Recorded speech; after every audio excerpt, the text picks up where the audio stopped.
location. I'm just downstairs in my living room. But I thought that now that it's been almost a month since I started school, that I should do a recap. The past couple weeks have been totally a transition period. I have been learning a lot about how to balance my work with school. I used to work on Sundays, every Sunday from about 8 a.m. to 2-ish for the past 3 years or so. But with everything sort of changing and our lives shifting so much with COVID, we have not had any classes in our studio. So I haven't been working on Sundays, which has been super helpful for getting stuff done that I want to get done for school. Sundays have become sort of like my house chore, schoolwork sort of day. I am not huge on to-do lists, although sometimes I do write things down. I do to-do lists in a very flexible way. I used to be very strict about getting things done that were on the to-do list, and in an effort to make my life easier with a list of things that I need to get done, I stressed myself out so much, and it almost didn't matter what I got done or how much I got done if I didn't get everything done on the list. I have adopted a very lenient sort of outlook on lists, to-do lists, and that is I write a couple things down for each day, and I check off the things that I get done. The things that don't get done just get moved to the next day, and there's very little time, if no time, spent on lamenting about the fact that I didn't get something done. I've really needed some sort of guideline of what needs to get done because there's so many different aspects of life right now with work, school, house, and also relationships. I mean, it's not fun or I guess freeing to think about a to-do list for your relationships, but in a way we sort of inadvertently do that, right? We set dates to meet up with people, we spend time with our partners and our friends and our family members. We put, family dinners together or whatever. For me personally, those are some of the most some of the first things that get knocked off the list when I'm busy with other things. So I'm really trying hard not to let that happen. The past couple weeks since school has started, when was my first day of school? I think it was August 31st. And today is what, the 20th? Oh yeah, so it's been about 3 weeks since school has started. I haven't really taken a whole lot of time to reflect on how it's been going, just because I think that I'm just in go, go, go mood and I'm not really taking a whole lot of time to sit back and relax or reflect. Overall, I am really, really, really enjoying the things that I'm learning and the things that I'm writing papers about. A lot of research that I'm reading about is sort of like refresher stuff, like, oh yeah, I remember, because a lot of psychological theories and theorists like Erikson and Piaget and Vygotsky and Freud all were really, really important to my undergrad degree, which was early childhood education. And they're all starting to like come back again with all of these sort of like precursor psychology courses and counseling courses. So it's kind of like, oh yeah, I remember that. It's like seeing an old friend again. I have to write a paper about ways in which music impacted my life in like 5 or 6 different, you break your life up into 5 or 6 different sections thus far, and then you talk about what impact music had on you at that particular moment in your life, and then like apply it to attachment theory and developmental theories and stuff. So I am in my element. I am loving that. The things that I'm a little bit nervous about are my research class, just because I have no background in research, time management, and group projects. I haven't done a group project. I mean, I feel like in some ways life is just one big group project, but I haven't done a group project in school in a very, very long time. Even when I was in school, the last year or two was mostly just kind of doing your own work in practicum or whatever. I'm interested and a little bit, nervous to see how that's going to go, but overall, things are going great. I wanted to take a moment to share how I've sort of organized things as they are. I'm taking 3 classes right now, with another one starting in a month today. It'll start. So by the end of October, I'll be taking 4 grad classes simultaneously, plus working. So it's really important for me to stay organized and understand what needs to get done for each class each week. Otherwise, I'll be focusing too much time on one thing and forget that I have something else due very soon. So I want to show you how I organize all of that. All right, so totally ignore the fact that all of my books are on an ironing board. I have this ironing board up here for when I do like sewing projects and such. But these are all of my textbooks for 1, 2, 3 classes. This one is for that 4th class that I haven't started yet.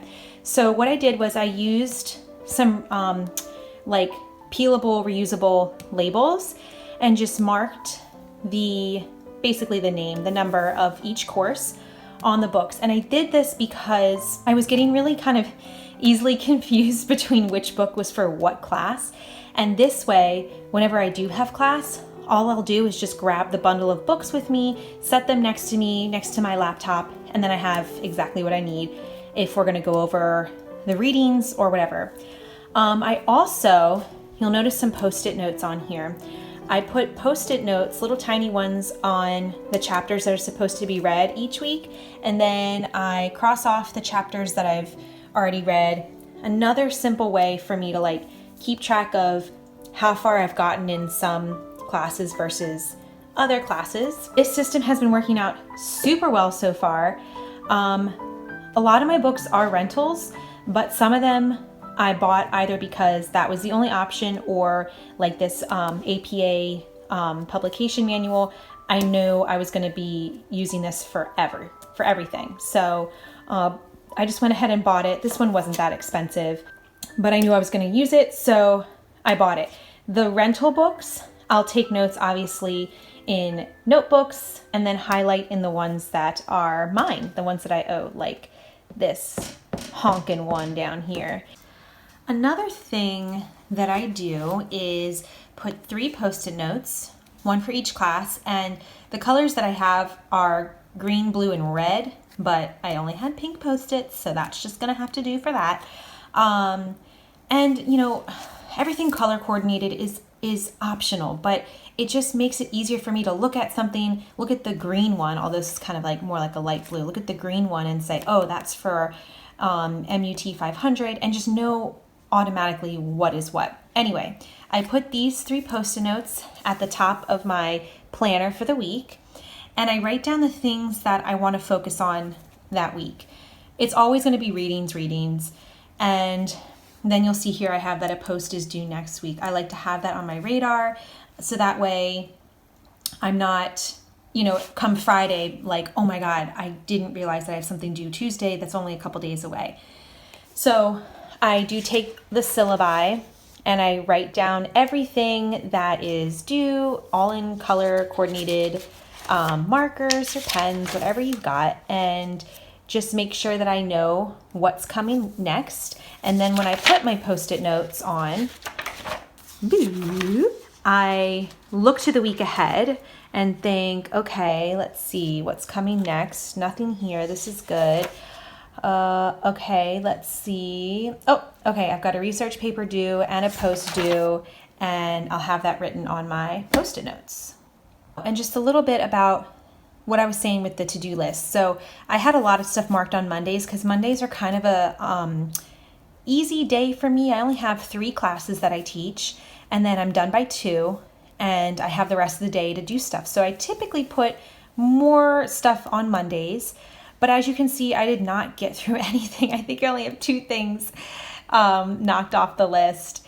That's okay. I just move them to the next day and get them done then. If it's something that needs to get done that day, obviously I'll prioritize it, but everything just shifts because that's the way life is, right? There's no point in us stressing about getting something done that particular day if it doesn't really need to anyway. So that is how I do it, and I've been doing it like this for a little while. This planner has been really helpful in doing that.